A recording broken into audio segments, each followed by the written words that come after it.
Good evening viewers.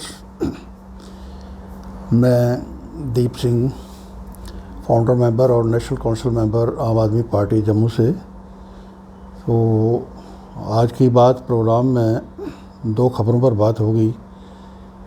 आज की एक पहली खबर ये है, statehood to J&K at an appropriate time centre. दूसरा साथ में ये है, no significant protest against delimitation.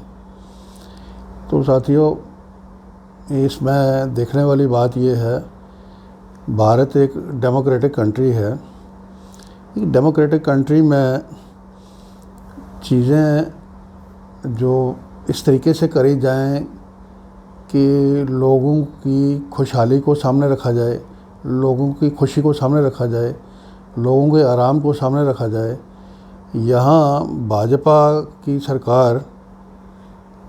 की सरकार अपने मनमाने एजेंडे, अपने आरएसएस के एजेंडे अप्लाई करने में लगी हुई है। अपने पर्सनल एजेंडे अपने अप्लाई करके लोगों को मजबूर कर रही है कि लोग प्रोटेस्ट करें। तो ये बात अपने आप में, इसका मतलब है जब हम गलत करते हैं तो हमें अंदाज़ा होता है कि प्रोटेस्ट होगा। तो डिलिमिटेशन की बात कही गई है।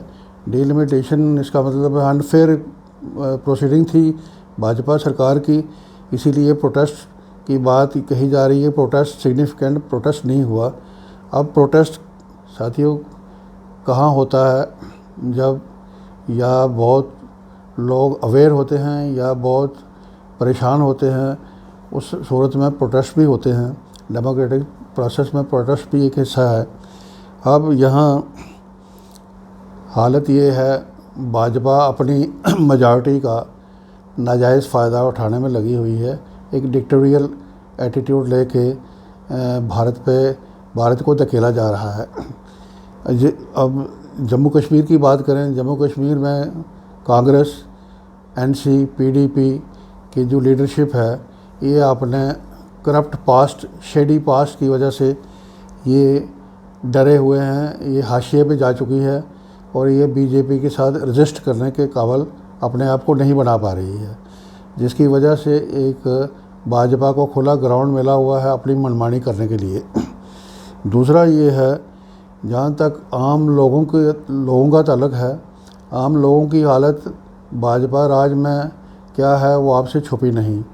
आप देखें गरीबी का लेवल कहाँ जा रहा है, अनएम्प्लॉयमेंट कहाँ जा रही है, कारोबार बिल्कुल ख़त्म हो गए हैं। एक आम आदमी अपने मिनिमम स्ट्रगल के लिए उसको जदोजहद करनी पड़ रही है। ऐसी हालत में जब यूथ परेशान होगा, जब किसान परेशान होगा, जब आम आदमी परेशान होगा, ऐसी हालत में जो डिलिमिटेशन के ख़िलाफ़ प्रोटेस्ट करने के लिए कौन आएगा साथियों? ये अपने आप में ये समझने वाली बात है। ये भाजपा के नेता, भाजपा के शासक ये बात जानते हैं कि हमने भारतवासियों की हालत किस कदर काबिल रहम बना के रख दी है कि ये रजिस्ट नहीं कर पाएंगे। तो फिर भी ये इनका पपट मीडिया ये पूछता है कि ये सवाल उठाता है कि सिग्निफिकेंट प्रोटेस्ट नहीं हुआ। अब रही ये बात, अच्छा होता भाजपा के लोग अरविंद केजरीवाल जी से सीख लेते। अरविंद केजरीवाल जी ने पहली दफ़ा लोगों की, दिल्ली के शहरियों की जो बेसिक इश्यूज़ थे, बेसिक प्रॉब्लम्स थी, उन पर फोकस करके उनको रिलीफ देने की कोशिश की।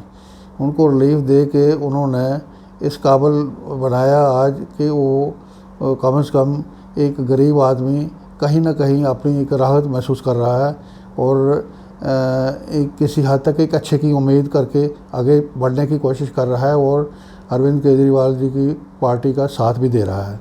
इसी तरह भाजपा के लोग भी अगर इनकी ये दूरंदेशी होती, अगर अपने ये रिलीजियस एजेंडे से बाहर आते, अपने शेडी एजेंडे से बाहर आते, तो ये भी अच्छा कर सकते थे।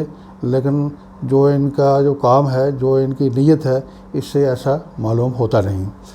तो दूसरी खबर साथियों ये है, राजनाथ सिंह जी से, हमारे डिफेंस मिनिस्टर हैं, बड़े सीजन लीडर हैं। उनका बयान है weapons reflect countries economic growth. Weapons मतलब हथियार जो हैं वो इकोनॉमिक ग्रोथ को रिफ्लेक्ट करते हैं किसी की। ठीक है, ये बयान अपनी जगह एक हथियारों का होना किसी नेशन के पास, किसी कंट्री के पास बड़ा ज़रूरी है। हथियार से उसकी प्रोटेक्शन होती है, लेकिन हथियार रोज़ के रोज़ हथियारों को दिखा के पेट नहीं भरा जा सकता साथियों। पेट में कुछ होगा तो फिर ये सारा कंट्री भी चलेगा, सिस्टम भी चलेगा। जब लोगों की हालत खस्ता होगी, लोगों की हालत गरीबी में होगी, मायूसी में होगी, तो हम सिर्फ भाजपा वाले हथियार इकट्ठे करके हथियारों के नाम पर अपनी वाहवाही लूटने की कोशिश करेंगे तो ये उनकी खुशफहमी हो सकती है, इसमें कोई सच्चाई नहीं हो सकती। तो ये हम भारतवासियों को अपील है, ये भाजपा के इन खोखले नारों से, इन झूठे हथकंडों को पहचानने की कोशिश करें और इनको रिजेक्ट करके और नए जैसे आम आदमी पार्टी जैसे जो रूलिंग गवर्नेंस मॉडल है जो, उसको प्रेफर करके जम्मू कश्मीर में अगर जम्मू कश्मीर के लोग उसको एक जगह दें, एक मौका अरविंद केजरीवाल की पार्टी को यहाँ मिलता है, तो यकीनन हमें पूरा भरोसा है कि दिल्ली की तर्ज पे यहाँ भी जो बेसिक चीज़ें, बेसिक मुद्दे, बेसिक ज़रूरतें जब ठीक होंगी, फिर एक आदमी मेंटल बैलेंस उसका ठीक होगा, स्टेबिलिटी आएगी, फिर वो अच्छा जिएगा भी और गलत होने पर प्रोटेस्ट करने के लिए भी बाहर आ सकता है। बहुत बहुत शुक्रिया।